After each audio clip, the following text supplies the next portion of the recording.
Miedo en el sendero.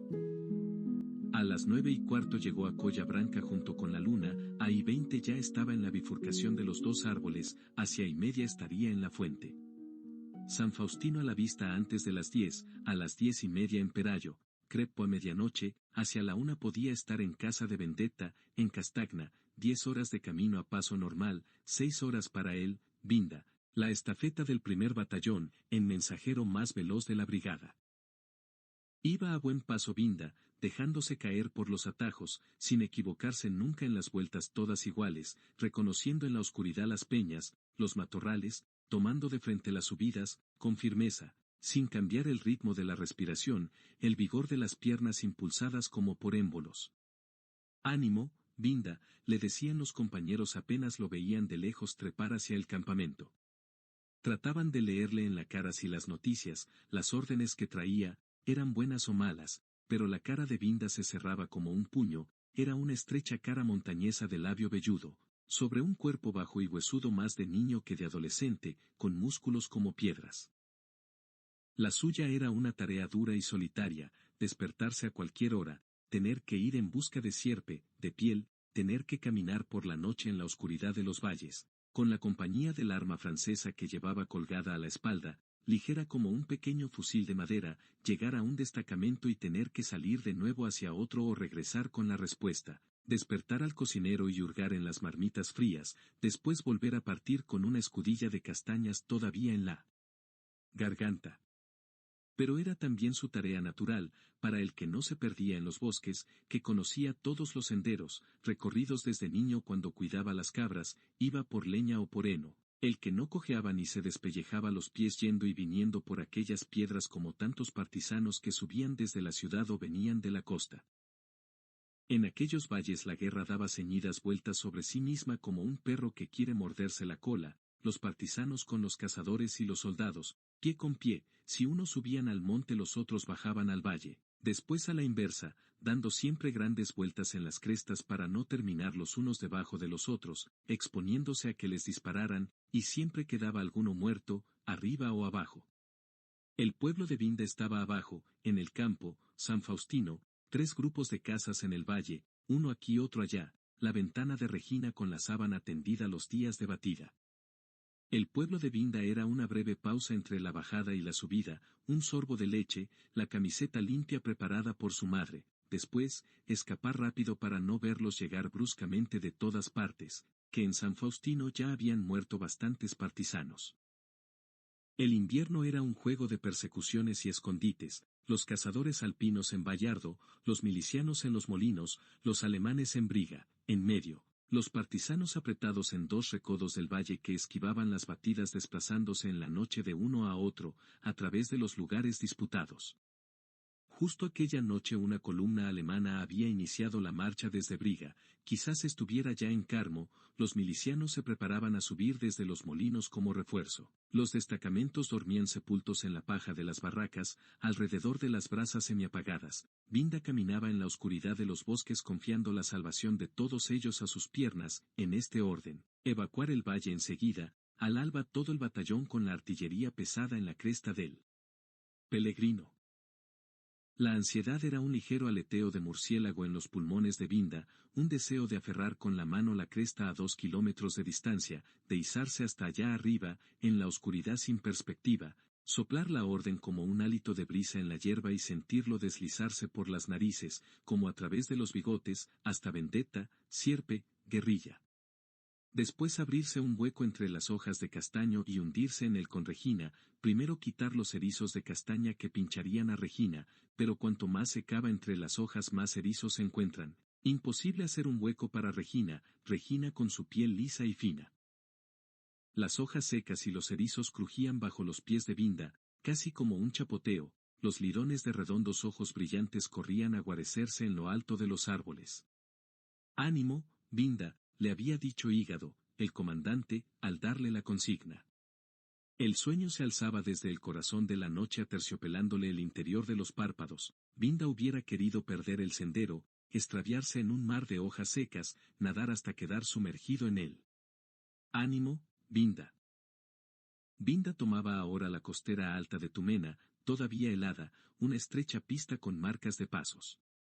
Tumena era la quebrada más vasta de aquellas regiones, de orillas distantes y altísimas. La orilla opuesta humeaba en la oscuridad, la que él seguía se perdía en la ladera pelada, entre los matorrales desde donde se alzaban de día aleteantes bandadas de perdices. Binda creyó ver una luz lejana en Tumena de abajo, que marchaba delante de él, a lo lejos. De vez en cuando trazaba un zigzag como si tomara una curva, desaparecía, reaparecía poco después en una dirección inesperada. ¿Quién podía ser a aquella hora? A veces le parecía que la luz estaba mucho más lejos, en la otra orilla, a veces quieta, a veces a sus espaldas. Tantas luces diferentes, en marcha por todos los senderos de Tumena de abajo, tal vez también detrás y delante de él, en Tumena de arriba, encendiéndose y apagándose. Los alemanes. Un animal corría por las huellas de Binda, surgido del fondo de territorios infantiles, lo seguía, rápidamente lo alcanzaría, el miedo. Aquellas luces eran de alemanes que exploraban Tumena, matorral por matorral, batallones de alemanes. Algo imposible, Binda lo sabía y sin embargo sentía que hubiera sido agradable creerlo, abandonarse al halago de aquella bestia infantil que lo seguía de cerca. En la garganta de Binda el tiempo batía su tam-tam. Era tarde para llegar antes que los alemanes, para salvar a los compañeros, y, mientras iba pensando en eso, Binda veía ya la barraca de Vendetta, en Castagna, incendiada, los cuerpos de los compañeros ensangrentados, las cabezas de algunos de ellos colgadas de las ramas de los alerces por los largos cabellos. ¡Ánimo, Binda! Le sorprendió encontrarse en ese lugar, le parecía que había recorrido poco camino en mucho tiempo. Tal vez había aminorado la marcha sin darse cuenta, tal vez se había detenido. Sin embargo no cambió el ritmo, sabía que su paso era siempre igual y seguro, que no había que fiarse de esa bestia que venía a visitarlo en las misiones nocturnas, a mojarle las sienes con sus dedos invisibles, húmedos de saliva. Binda era un muchacho serio, de nervios sólidos y sangre fría en cualquier eventualidad. Conservaba intacta toda su resolución para actuar, aun llevando encima a aquella bestia como un mono agarrado al cuello. El prado de Collabraca parecía blando bajo la luna. Las minas, pensó Binda. Allá arriba no había minas, Binda lo sabía, las minas estaban lejos, en la otra vertiente de Seppo. Pero Binda pensaba ahora que las minas se movían bajo tierra, caminaban de una punta a la otra de las montañas, seguían sus pasos como enormes arañas subterráneas. Sobre las minas la tierra produce extraños hongos, hay de quien los pise, todo estallaría inmediatamente, al instante, pero los segundos durarían siglos y el mundo parecería detenerse como encantado. Binda bajaba ahora por el bosque. El sueño y la oscuridad ponían máscaras tétricas a los troncos y a los matorrales. Todo estaba lleno de alemanes, era cierto. Seguramente lo habían visto pasar por el prado de Collabraca bajo la luna, lo estaban siguiendo, lo esperaban en el paso. Un búho gritó a poca distancia, era el silbido convenido entre los alemanes que iban acercándose a él, ahora le respondía otro silbido, estaba rodeado. Un animal se movió en el fondo de un brezal, tal vez una liebre, tal vez un zorro, tal vez un alemán tendido entre los matorrales que le apuntaba. Había un alemán en cada matorral, un alemán acurrucado con los lirones en la copa de cada árbol.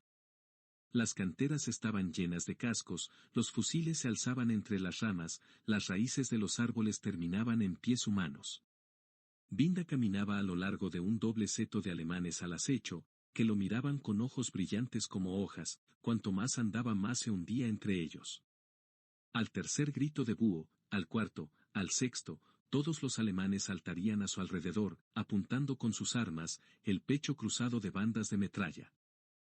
Entre ellos uno, llamado Gund, con una terrible sonrisa blanca bajo el casco, tendería hacia él las manos enormes para aferrarlo. Binda vacilaba en volverse por temor a verlo de pronto erguido, gigantesco, a sus espaldas, apuntando con la metralleta o con las manos abiertas en el aire. O tal vez vendría a su encuentro por el sendero, señalándolo con un dedo, o con un rodar de piedras lo oiría ponerse a su lado, caminar junto a él en silencio. De pronto le pareció que se había equivocado de camino, y sin embargo reconocía el sendero, las piedras, los árboles, el musgo. Pero eran piedras, árboles, musgo de otro lugar distante, de 1000 otros lugares diferentes y distantes.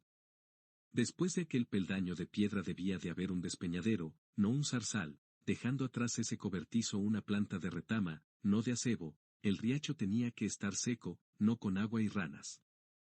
Eran ranas de otro valle que estaban cerca de los alemanes, a la vuelta del camino, era una trampa tendida por los alemanes apostados que le haría caer bruscamente entre sus manos, delante del gran alemán que hay en el fondo de todos nosotros, el alemán llamado Gund, cargado de cascos, bandoleras, bocas de arma apuntando, cuyas manos enormes planean sobre todos nosotros y no consiguen aferrarnos nunca.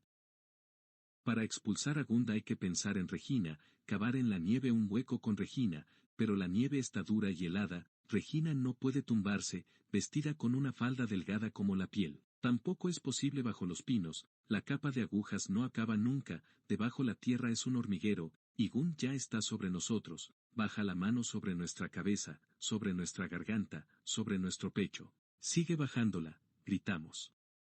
Es preciso pensar en Regina, la muchacha que hay en todos nosotros y para quien todos quisiéramos cavar un nicho en el fondo del bosque. Pero la persecución entre Binda y Gund había llegado a su término, el campamento de Vendetta estaba ahora a solo 15, 20 minutos. Binda corría con el pensamiento, pero sus pasos seguían posándose, regulares, para no perder el aliento. Al alcanzar a los compañeros el miedo desaparecería, borrado del fondo mismo de la memoria, ya imposible.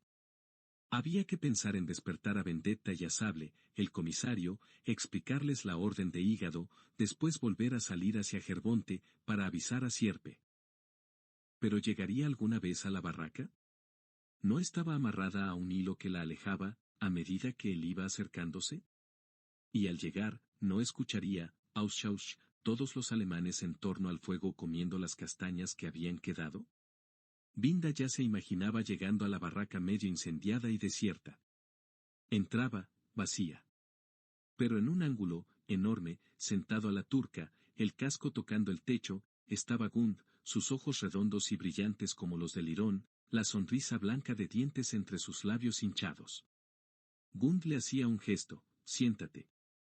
Y Binda se sentaba. Y en ese momento, a 100 metros, una luz, eran ellos. ¿Quiénes? Le dieron ganas de volver atrás, de escapar, como si todo el peligro estuviera allí en la casucha de Pian Castagna. Pero seguía andando deprisa, la cara dura y cerrada como un puño. Ahora el fuego parecía acercarse demasiado rápido, avanzaba a su encuentro. Ahora se alejaba, huía. Pero no se movía, era el fuego del campamento que aún no se había apagado, Binda lo sabía. ¿Quién vive? No se sobresaltó. Binda, dijo. Centinela. Soy la lechuza. ¿Novedades, Binda? ¿Vendetta duerme? Ya estaba en el cobertizo, rodeado por la respiración de los compañeros dormidos. Compañeros, naturalmente, ¿quiénes podían ser, si no? Los alemanes bajan desde Briga, los fascistas suben desde los molinos. Evacuar. Al alba todos en lo alto del Pellegrino con la artillería pesada. Vendetta, apenas despierto, parpadeaba un poco. Hostias, dijo. Después se levantó, golpeó las manos. A despertar todos, que habrá gresca. Ahora Binda revolvía en una escudilla de castañas hervidas escupiendo las pieles pegadas. Los hombres se organizaban en turnos para cargar las municiones, el trípode de la artillería pesada. Binda se dispuso a partir. Voy a Jerbonte, a ver a Sierpe, dijo. Ánimo, Binda, le dijeron los compañeros. Ya daba la vuelta detrás del espolón de roca, había perdido de vista la barraca, dejaba a sus espaldas el despeñadero negro de matorrales. De entre ellos Gund se levantó, volvió a ponerse en marcha detrás de él, con sus pasos de gigante.